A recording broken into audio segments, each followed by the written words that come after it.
오늘은 요한복음 7장 1절 말씀 한 절을 같이 나누어 보겠습니다. 요한복음 7장 1절 제가 봉독해 드리겠습니다. 그 후에 예수께서 갈릴리에서 다니시고 유대에서 다니려 아니하심은 유대인들이 죽이려 함이라라. 아멘. 예수님께서는 오병이어의 표적을 행하신 후 그 표적의 깊은 뜻을 가르쳐 알리셨습니다. 그런데 그 결과는 그동안 주님을 믿고 따르는 자들 중에 상당수가 떠나버리는 것이었습니다. 그러나 그것이 끝이 아니었습니다. 그보다 훨씬 더 크고 심각한 결과로 이어졌습니다. 오늘 본문이 그것을 말해주고 있습니다. 유대인들이 예수님을 죽이려 했다는 것입니다. 왜 유대인들이 예수님을 죽이려 했는지 그 이유를 구체적으로 밝히고 있지는 않지만 그 후에라는 말로 미루어 보아 앞서 기록한 오병이어의 표적과 밀접한 관계가 있음을 짐작할 수 있습니다.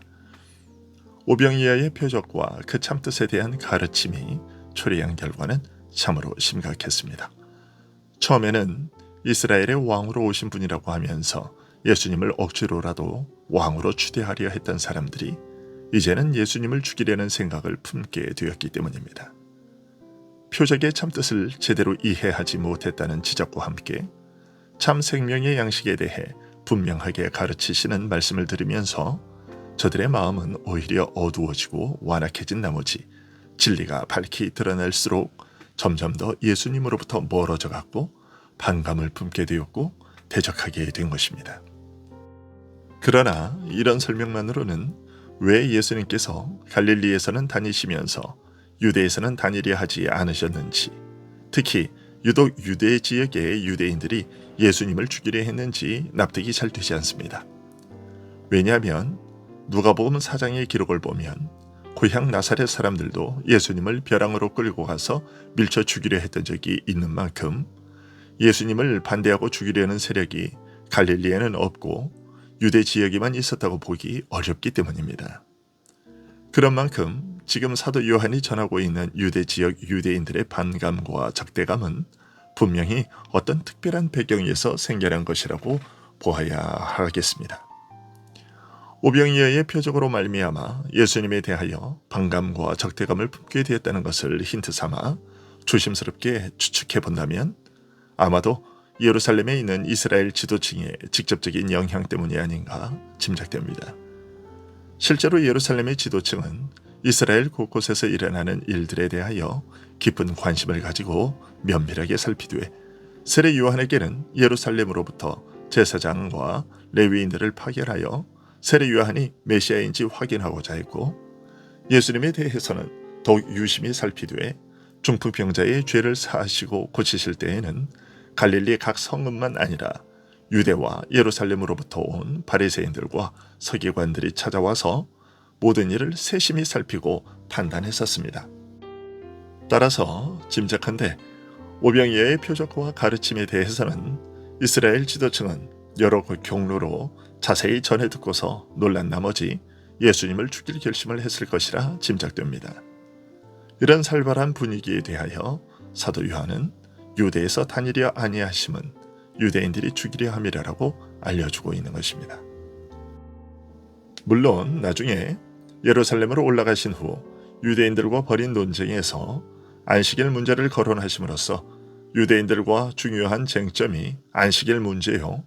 유대인들이 예수님을 죽이려고 한 중요한 이유가 안식일에 대한 예수님의 가르침과 태도 때문이라는 사실을 우회적으로 밝히기는 합니다.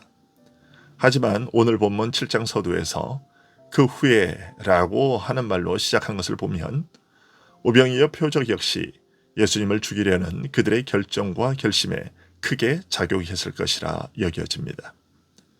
믿음으로 받아들이든지 아니면 거부하든지 간에 이스라엘은 이 문제를 외면하고 비껴갈 수 없었습니다.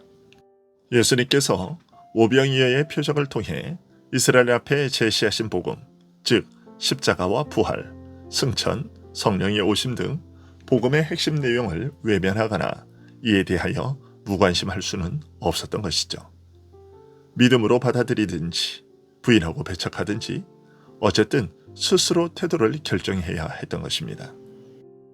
명절을 지키기 위해 예루살렘에 올라온 유대인들이 예수님을 찾으면서 어떤 사람은 좋은 사람이라 평가하고 어떤 사람은 백성을 미혹하는 자라고 평가하는 등 의견이 분분했던 것을 보면 예수님께서 행하신 일과 가르침이 유대인 지도층뿐만 아니라 일반 백성들에게도 중요한 관심사가 되었다는 것을 알 수 있습니다.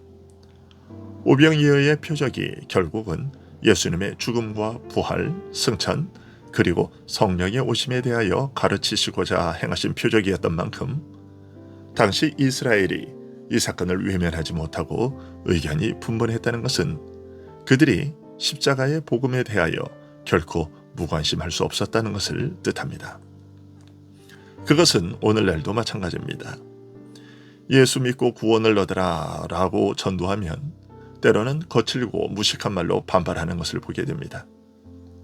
하지만 어떤 의미에서 이것은 십자가의 복음을 듣고서 받은 충격을 우회적으로 표현한 것이라고 할 수 있습니다.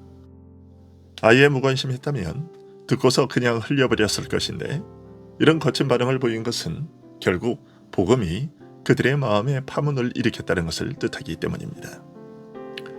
그런데 불신자에게도 이런 충격과 파문을 던지는 십자가의 복음이 정작 교회 안에서는 점점 잊혀져 가고 있습니다. 아무런 관심거리가 되지 못하고 있는 것이죠. 우리를 즐겁게 해달라는 무언의 요구가 예배당을 채운 사람들의 표정에 역력하게 묻어납니다. 세상에서 지치고 힘든 것을 이해하지 못하는 바는 아니지만 그러나 교회는 그런 것을 주는 곳은 아닙니다. 그런 재미와 즐거움은 다른 곳에서 얼마든지 얻을 수 있습니다. 교회는 더 중요하고 근본적인 일들, 영적 생사와 관계된 일들을 전하고 가르치는 곳입니다. 그리고 오늘 본문을 대하면서 혹시 유대인들이 죽이려고 하여 유대에서 다니려 하지 않으셨다는 말을 마치 예수님께서 죽음을 두려워하여 유대 지역을 기피하셨다는 것으로 오해할 수도 있는데요. 그러나 그렇지 않습니다. 한번 생각해 보시기 바랍니다. 죽기 위해서 이 땅에 오신 예수님께서 단지 죽음에 대한 두려움 때문에 유대 지역에서 사역하기를 기피하거나 포기하셨다고 할 수 있겠습니까? 그리고 실제로도 곧 예루살렘으로 올라가서 자신을 죽이려는 자들과 정면으로 맞서신 것을 보면 죽음에 대한 두려움 때문이 아니라 다른 더 중요한 이유가 있었기 때문인 것입니다. 바로 그 이유가 무엇인지 밝혀지게 된 계기에 대하여 사도 요한은 오늘 본문 이하에서 이렇게 전하고 있습니다. 유대인의 명절인 초막절이 가까운지라 그 형제들이 예수께 이르되 당신의 행하는 일을 제자들도 보게 여기를 떠나 유대로 가소서.